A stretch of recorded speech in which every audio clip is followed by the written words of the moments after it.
Okay, so I have a negative 12 in front of my radical here. So if you look at this, there is my radical. Got an x minus 6 under it, but it has this negative 12 in front. Just like I did before, I got to divide this by negative 12. So I'm going to get radical x minus 6 equals 18 divided by negative 12 is going to be a decimal, but not a bad decimal. It's going to be 1.5, negative 1.5. All right, now my radical's by itself. All right, I'm going to just start thinking about it. It's a 1/2 power, so it's a 2 over 1. All right, and a 2 over 1. That's going to give me x minus 6. Gets rid of the radical, which is what I wanted to happen.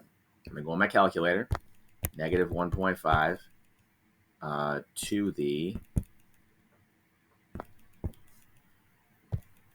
2 over 1. Okay, put it in parentheses because you should get positive 2.25. All right, positive 2.25. So then I'm going to have to add 6, and I'm going to get x equals 8.25.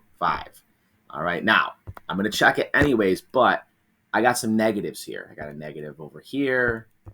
I got a negative right there. I got a negative right there. So this is looking suspicious to me, like it might not work.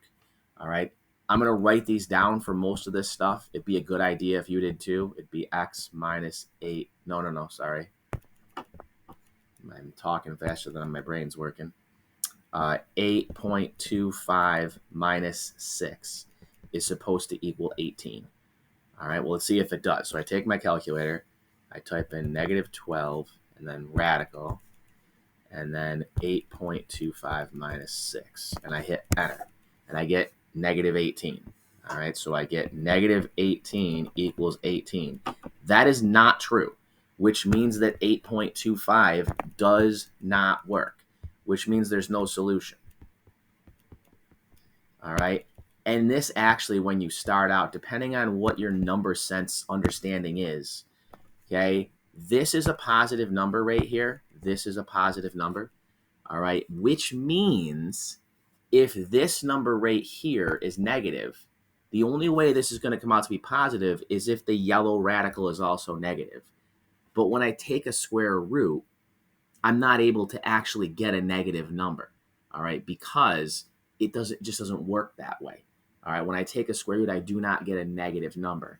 All right, so that means that when I do this, I'm not able to actually get a positive 18 no matter what.